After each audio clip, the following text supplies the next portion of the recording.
desde que surgió la idea de escucharlos, pensamos muchos que era no solamente necesario escuchar su punto de vista sobre la ley, sobre los problemas que viven sus entidades federativas en materia de seguridad, sino lo que podemos hacer para resolverlos. Bueno, aquí se hizo una afirmación hace unos momentos en el sentido de que el Ejército y la Marina no han podido con el crimen organizado. Yo creo que hay que corregir esa afirmación. Es el Estado mexicano el que ha fallado en el combate y contención del crimen organizado.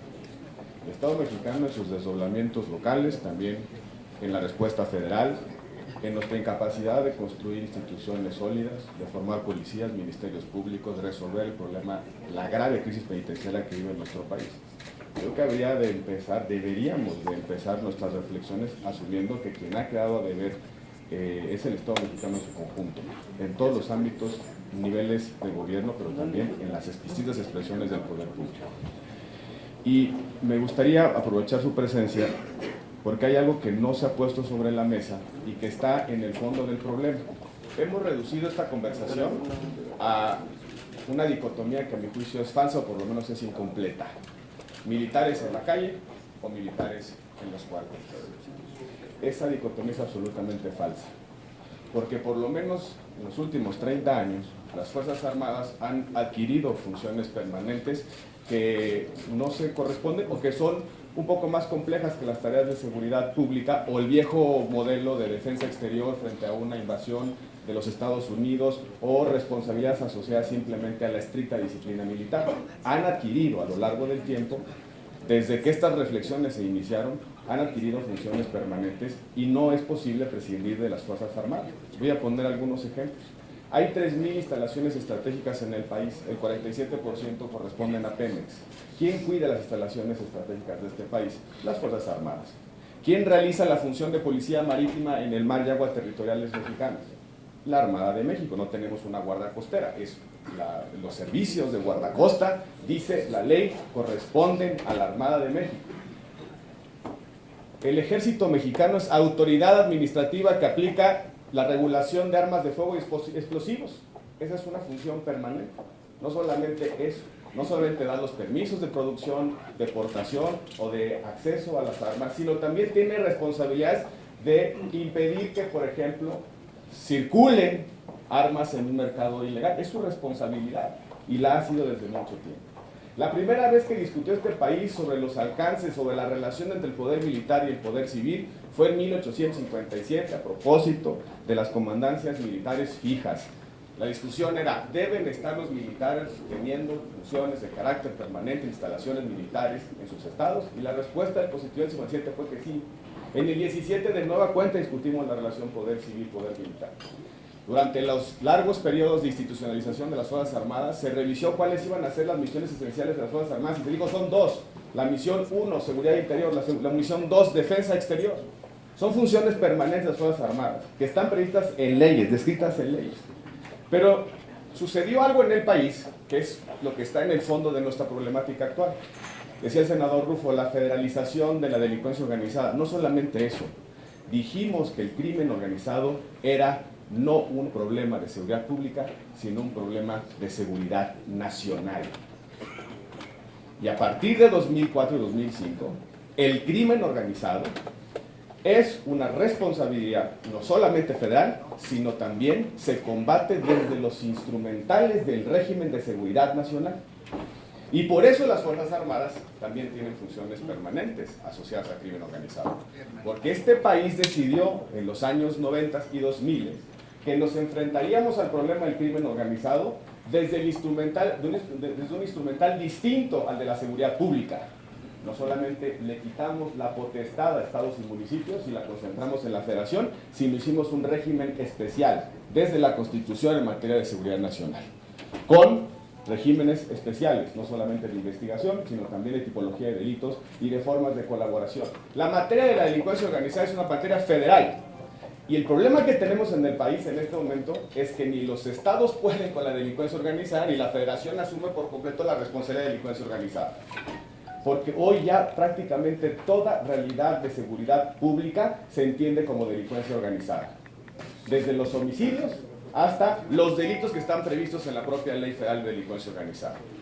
Detrás de la problemática sobre la presencia de las Fuerzas Armadas está esa zona gris de delincuencia organizada que no hemos sabido resolver en términos de qué parte le corresponde a la federación y qué parte le corresponde a las entidades federativas.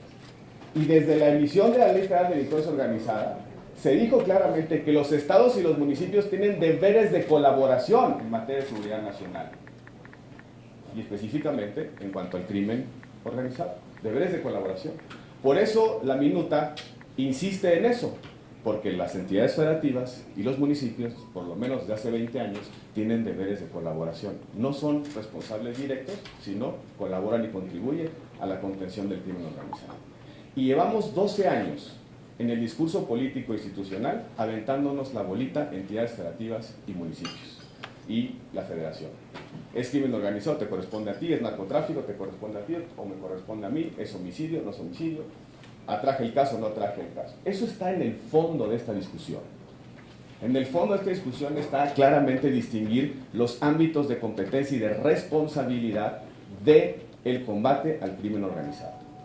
Por eso, en la evolución de la discusión de seguridad interior, se abandonaron las cláusulas abiertas de cualquier tipo de daño que se pueda provocar a la población o cualquier tipo de fenómeno criminal y se redujo, por lo menos así lo entiendo el modelo, se redujo a los supuestos previstos en la Ley de Seguridad Nacional. ¿Por qué? Porque eso es lo que tenemos que resolver. Las Fuerzas Armadas no deben estar haciendo tareas de seguridad pública, pero sí tienen tareas de seguridad nacional. Y la función de seguridad interior es una función, una vertiente, ha dicho la Suprema Corte, de la seguridad nacional. Nada tiene que ver con la seguridad pública. El problema es que hoy en día, como la facultad del presidente es absolutamente discrecional, se utilizan Fuerzas Armadas para resolver todo tipo de problemas, incluso los de seguridad pública. Lo que motiva la discusión sobre la Ley de Seguridad Interior es reducir esa discrecionalidad y que el presidente de la República solo pueda ordenar el uso de Fuerzas Armadas para resolver los problemas que le corresponden a la Federación, específicamente y especialmente delincuencia organizada.